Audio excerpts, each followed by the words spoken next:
life be like, yeah, my life be like, yeah. Well, I'm talking about kind of my definition of leadership, the way I look at leadership, all right?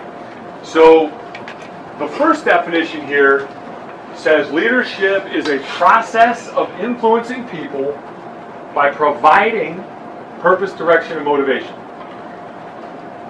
That is one definition of leadership. This is another definition of leadership, and it says leadership is a relationship that seeds control, promotes understanding, empowers initiative, and builds a shared sense of responsibility in the organization. Which one is the Army definition of leadership? This one, right? Okay? This is my definition of leadership. All right? To me, this definition of leadership fits with the traditional Army hierarchy of the colonel tells the major tells the captain tells the lieutenant tells the platoon sergeant, and then down here is the private. Okay? I would say that is an antiquated way of leadership. I would say we cannot, in our Army or in this organization, operate like that in the traditional hierarchy. I think our organization, for us to do what we need to do, probably looks something like this. Okay? Connection. We're connected and we can operate and make decisions faster than the enemy. Okay, this came from General Stanley McChrystal, wrote a book called Team of Teams. He was in Iraq in charge of all the special operators, and they were organized like this. And the enemy just continued to be out in front of them and be faster than them. They could make decisions faster, they could change faster, they could adapt faster. What he had to do was change the organization to operate like this. Okay?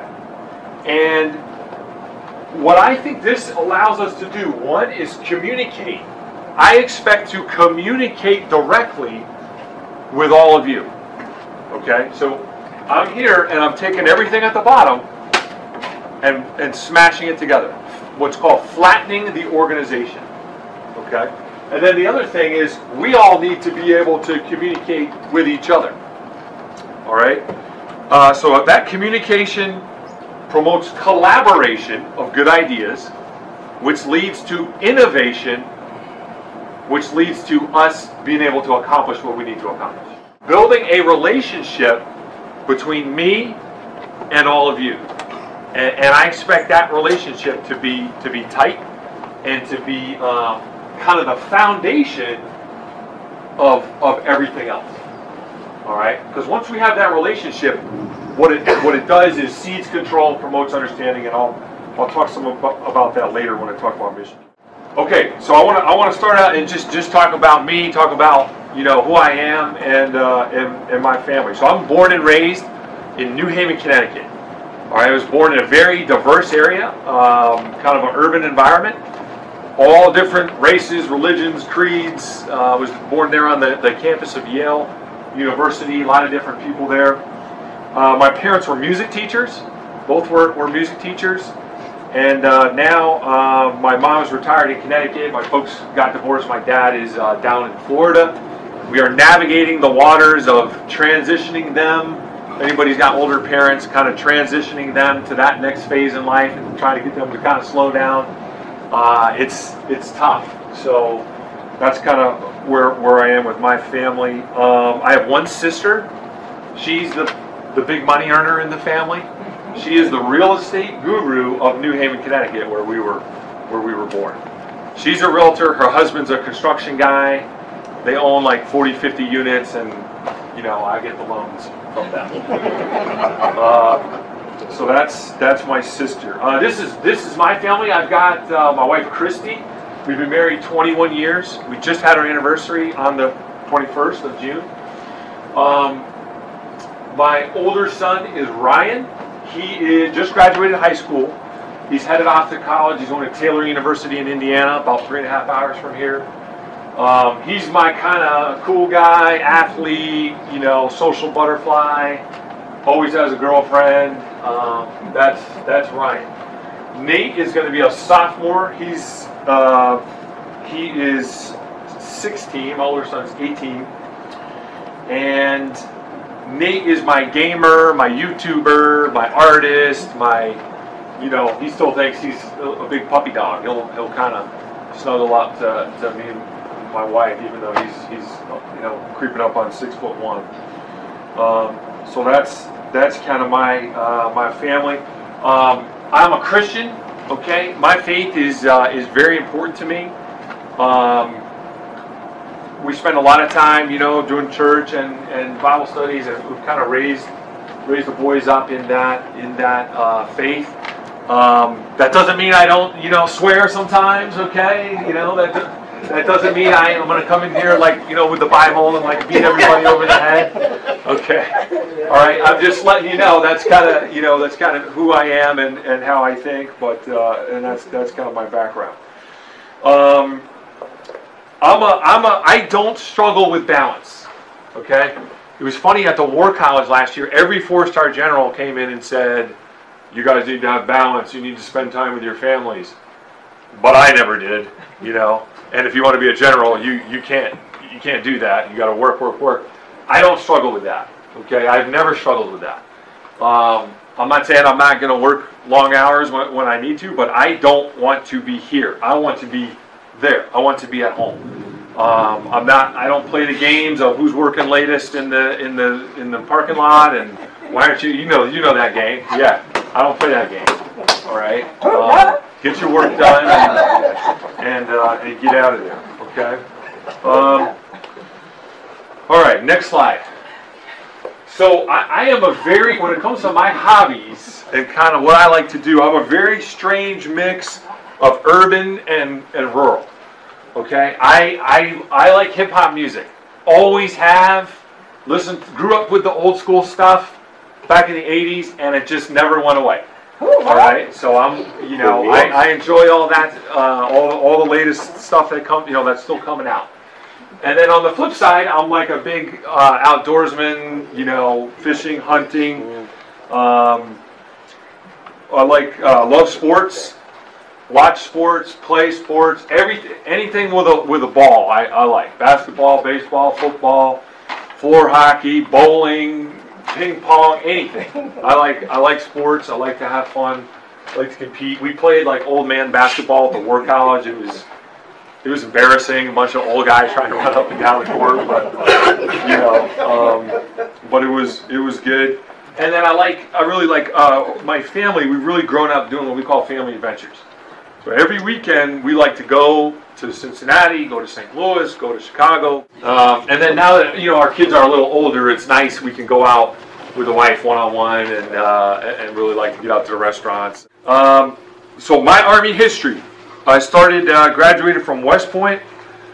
So my athletic claim to fame, I was on the basketball team JV, second string.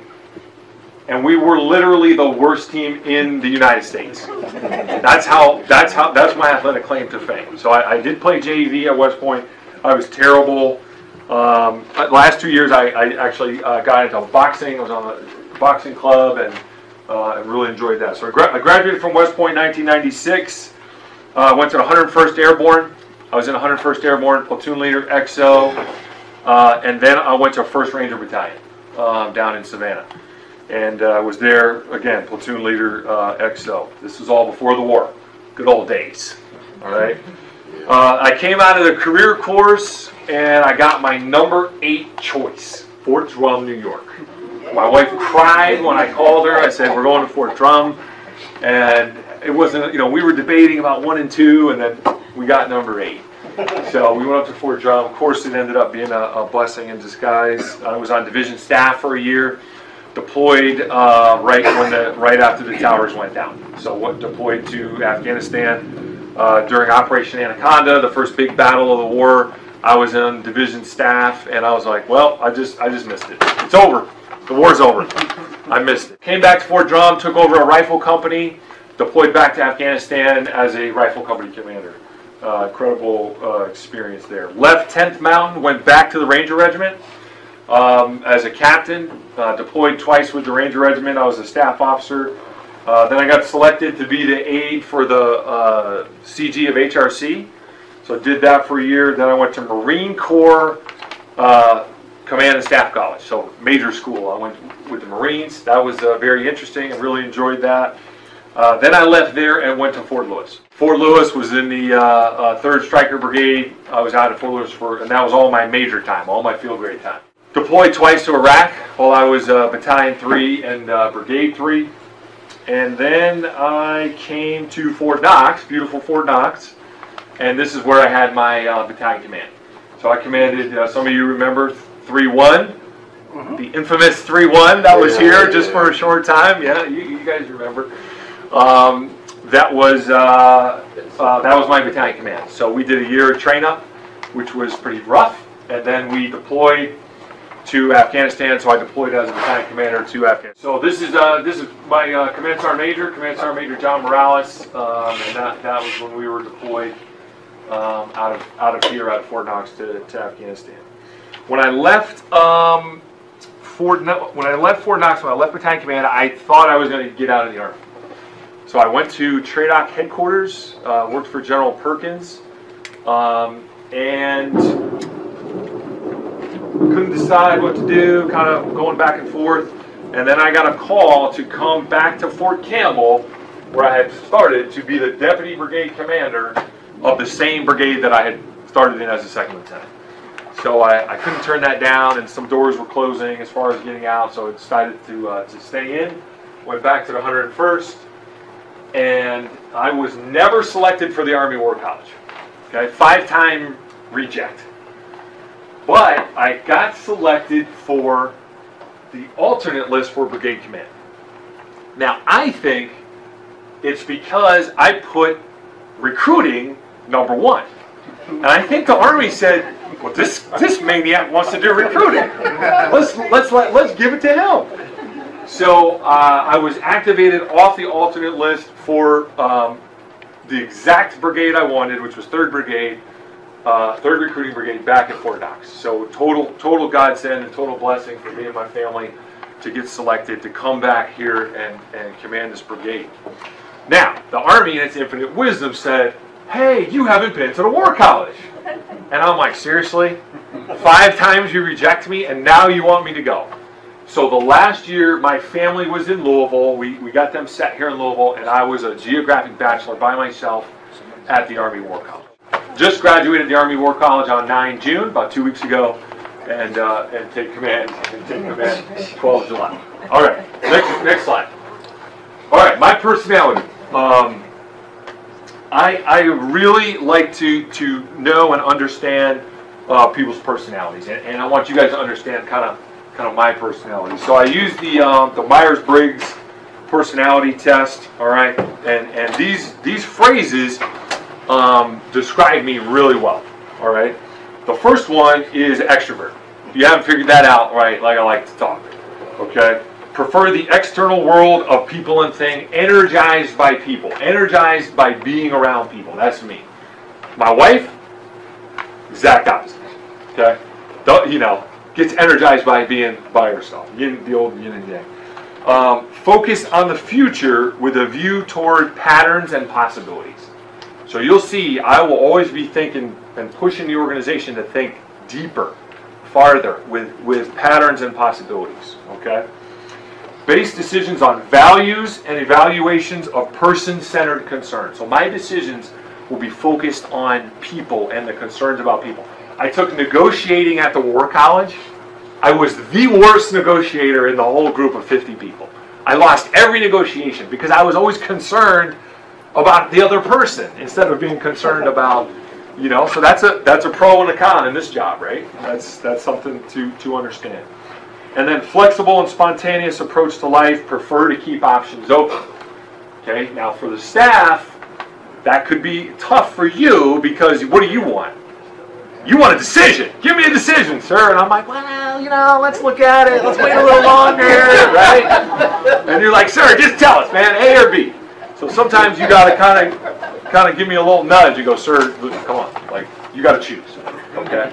And that's okay. We'll work through that. My strengths and weaknesses. My strengths is mentoring and counseling junior officers and NCOs, and I'll talk a little bit more about that in a second. Big thinker, think big, think deep. All right, I'm not a super detailed guy.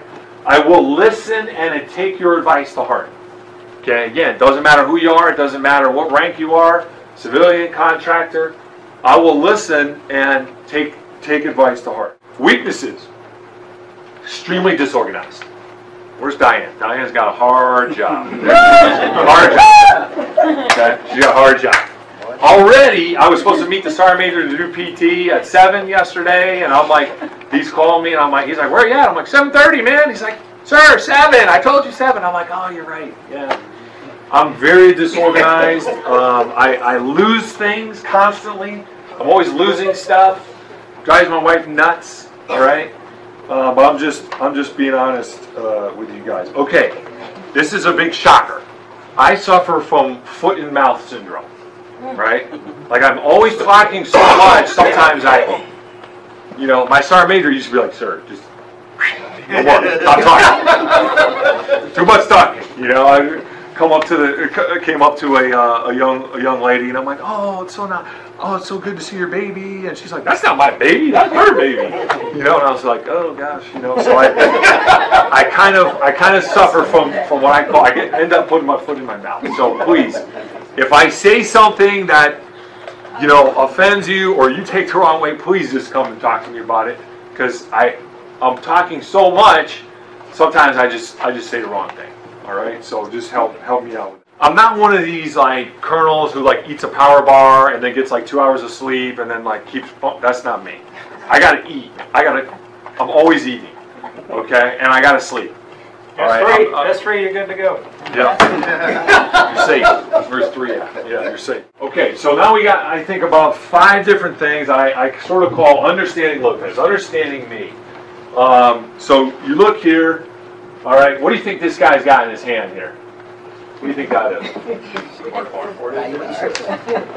This is counseling, right? And I don't use 4856. I use what I call a get-to-know-you counseling. All right, very similar to kind of what we're doing today. So when I was at DCO, I rated 30, 35 captains, and how are it's like, well, how are you going to counsel 35 captains can't do it. Every day for PT, I just did PT with a different captain. So they're there, they got their little document protector, we're on the elliptical, and I'm like, tell me about your family, tell me about your kids, tell me about what are your goals, what are your this, what are your that. All right, next day, hey, leg day, all right, tell me about your family, tell me about your, we're doing squats. Okay, and now I got how many captains do I have to counsel? 54. 54. All right. 55. So how am I going to do that? Don't reset. Every day I drive in from work, I'm talking to a captain. Every night I drive home, I got a 30-minute drive to Louisville. That's how important counseling is to me. I will, on paper, counsel all the folks I've senior rate. Hopefully I'll get to a lot of the first sergeants, definitely, clearly, the battalion commanders. But, my life kind of mission statement is mentoring young men and women as leaders, spouses, and parents.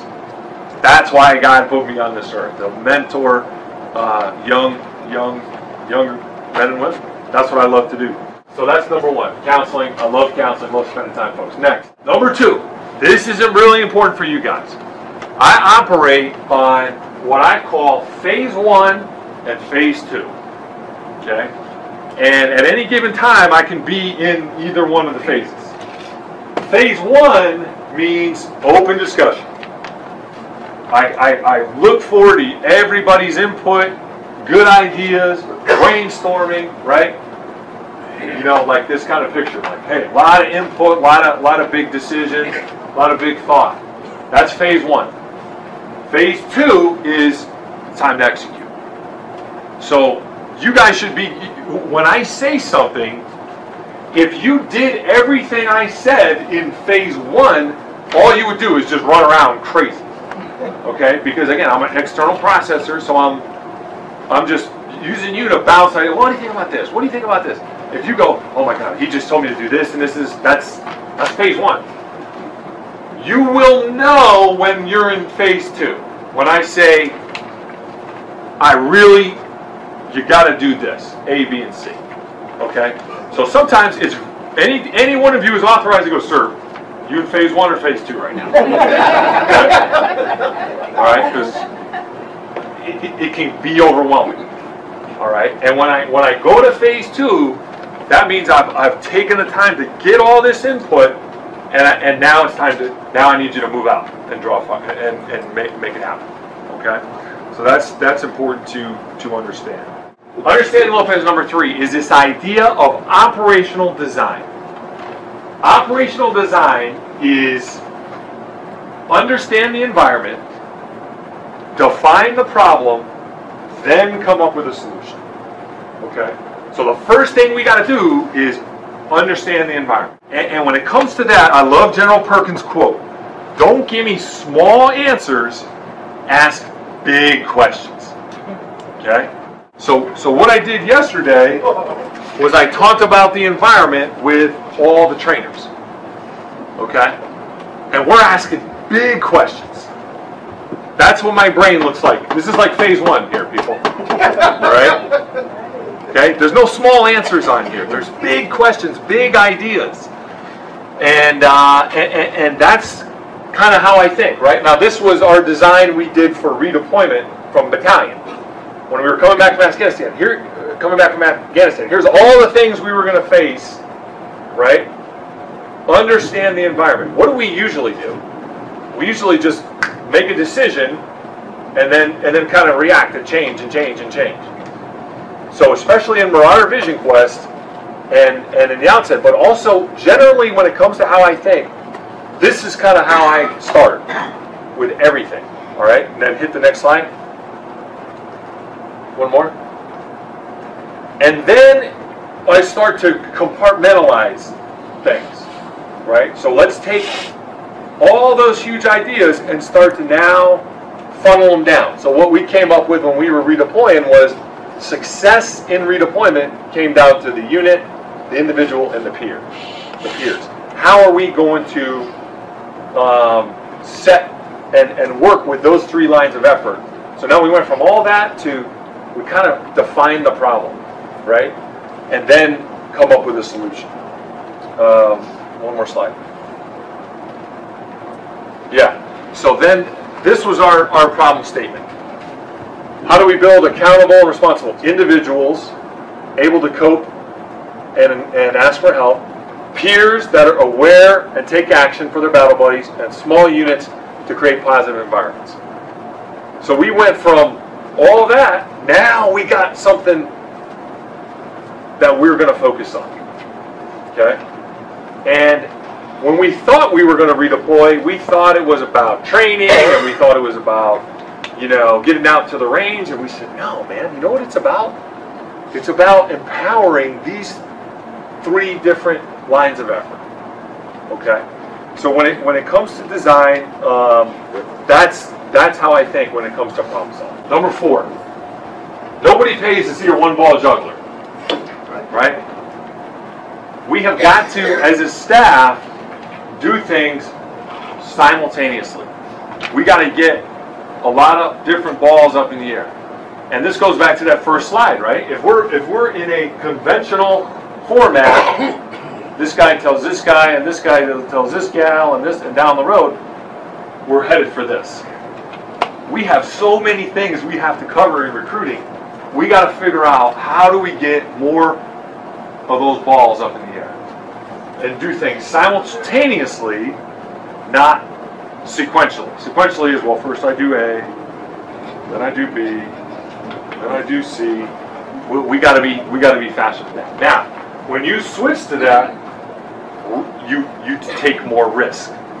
There's more risk, and I'll talk about risk here in a second. If you have, let's say you got tasked with something, okay?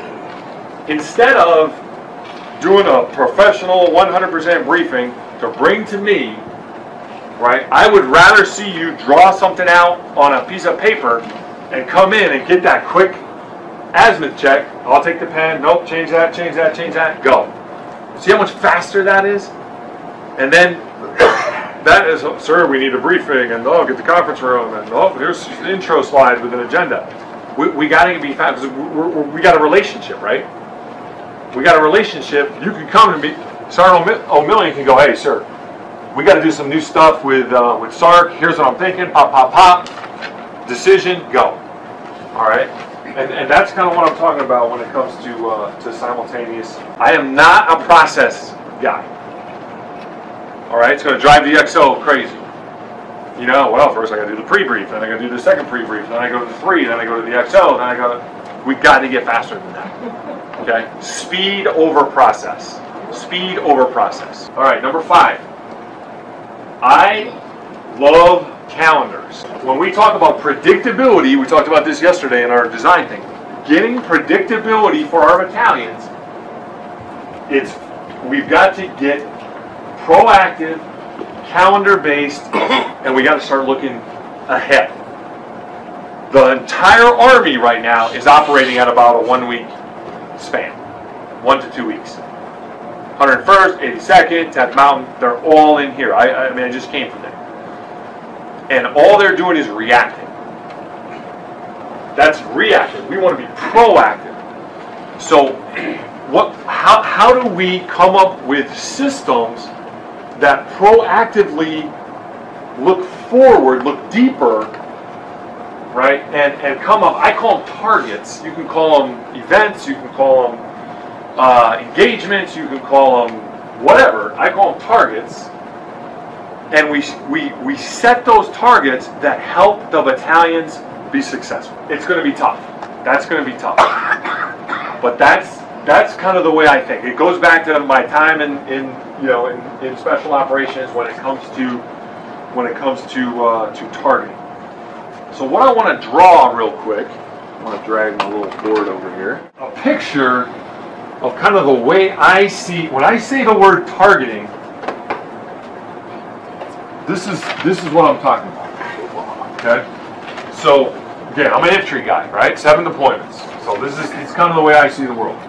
Here, down here is your station. Or let's say your company. Okay? That's your recruiting company. They have an area. Alright? They have targets, engagements, events, meetings, something like that. Let's say they've got a whole bunch of them, a bunch of little ones, but they have a 2 where they say, I need help with that and that. All right? Now, so they're in a fight, they're in a firefight with the enemy, and they're calling for help. They need help, right? Their first line of help, you're about to see my masterful art skills here. All right, that's an Apache helicopter. Okay? Their first line of help is the battalion commander. Right? The battalion commander, they go, sir, I need you to do this engagement with this principal, or I need you to do this speaking engagement, or I need you to help here. Okay? So I want you to service that target. All right? The next level up, let's say we got stealth bomber. We'll go stealth bomber. All right?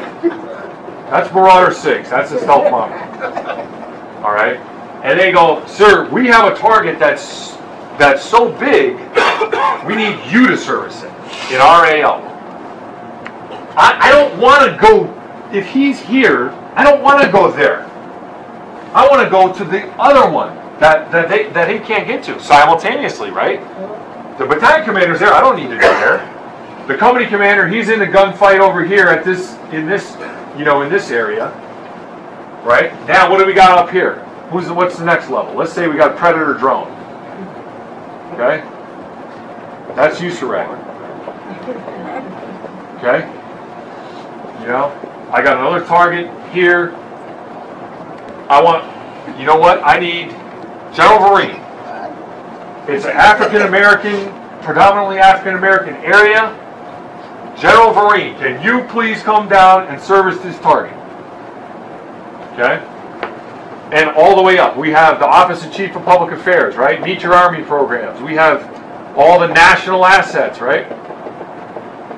So when I talk about targeting, I'm looking at that company commander, just like when I was on the Pakistan border, and I had a fight I couldn't handle, I called higher. But I had to look forward.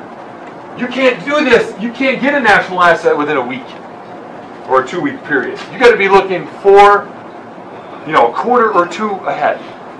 So when I talk about calendar and targeting in the tactical sense and in the real sense, that's kind of what I'm talking about, is changing that mindset.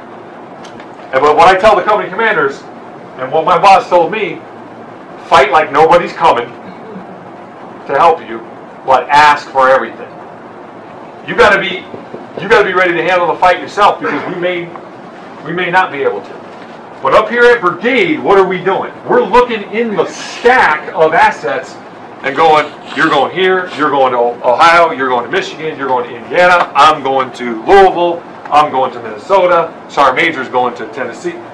And we're truly conducting proactive calendar-based targeting. It's gonna take us a while to kind of figure out how to do that as a brigade. Mission command is the Army's definition of leadership. All right, starts with a relationship. You have to care first. I asked the trainers yesterday, who's the best leader you ever worked for, and what made him the best. First Sergeant Stafford, he cared. He was always there. Davenport, he knew everybody's name. He cared about them. Rooting, he was an example to emulate. Bauer, he cared. It starts with, we got to care. I care about the company commanders and the command teams. They got to care about the stations, and then we challenge them. We care first, then we challenge them. And what does that do? It builds trust. People don't make mission, I don't think, because of a number. They make mission because they don't want to let their commander down. Whether it's a station commander or company. That's what that's about. Those people didn't want to let those bosses down. An emotional connection, a relationship, okay? And that trust. My part of mission command, I owe clear guidance and priorities to our subordinates. That means what we're going to do and what we're not going to do, what we're going to assume risk on. There should be very few orders going out of this headquarters without my guidance on it at the beginning. Here's what the brigade commander thinks about this. Now, I want to talk about mission command. Slide me back. There you go. I want to talk about mission command versus command and control. Okay, mission command is over here. Command and control is over here. Right? Now, mission command is the most misunderstood concept in the Army. Some people think mission command means you can't tell me what to do. I do whatever I want. A lot of our junior leaders say, well, mission command, you can't tell me what to do. Right? That's not true. Mission command is getting clear guidance and empowering your subordinates to take the initiative. Command and control is I issue an order and I ensure that order is followed. Issue an order and ensure compliance. This, I issue guidance, empower subordinates to take the initiative. Okay? That's the difference. But guess what? Command and control is a critical part of mission command. All right? And every one of our stations is somewhere on this spectrum based on trust and risk. If you have a brand new station commander that you've never met, that came from another brigade, where do you think you're going to be on this spectrum if you're their company commander? Start to the left. Right? You're going to be over here, right? Until you earn that trust. But the key, we are always trying to move right. We're always trying, as soon as we get that trust, we want to move right towards mission command. A huge part of this, team, is this.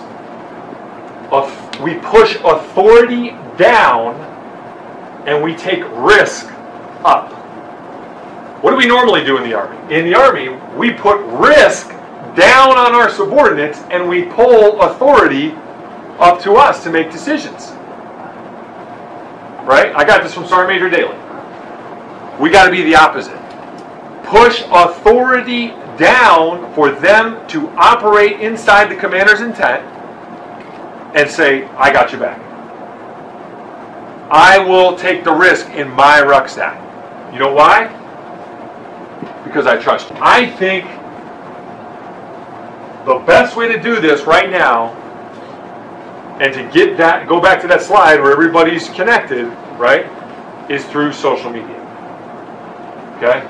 I was texting on Instagram this morning with a recruiter that I follow on Instagram. Okay? You talk about relationship, you talk about trust. How do we do that from me all the way down to them? Because clear guidance and all that stuff from me is going to be coming out on all social media venues. You know why? So you can see it from the top down to the youngest recruiter. They know this is what the brigade commander said. This is what is going on in the headquarters. Clear guidance and intent. And oh, by the way, it's a two-way street. Hey, sir, down here in Toledo East, what you're saying, it doesn't make any sense. Why not? Because X, Y, and Z. Wow, you know what? I never thought of that. Thank you. So, if you haven't figured out yet, I love social media. And guess what? What am I doing by getting out on social media? Taking a lot of risks. Hey, I just want to say thanks. Thanks to all of you for everything you do. All right? You don't have to work here. You could probably work in a number of different places. But you choose to work here, you choose to be part of the Army team, part of the Army family, and that is important and that's special. So thanks to each and every one of you for being on this team and for contributing to our nation. All right? We have a sacred responsibility as recruiters to bring in the next generation of our nation's leaders. The Army is producing national leaders. More and more, the best, whether they stay in or get out, even more when they get out, we're getting this separate class system of folks that were in the military, and that's who companies and businesses and they all want military people, and it's only getting worse. Right? We have a sacred responsibility to make sure we get the right people in the Army. All right? I am incredibly excited to be here. I took these pictures last year, exactly a year from now, standing right here in front of that backdrop was right here. And I was so excited. I had just finished pre-command course. I was so excited a year out to be a part of the Marauder team and to wear that badge. And I just want to say I'm really excited to be your commander and to work with you, and I look forward to our year together.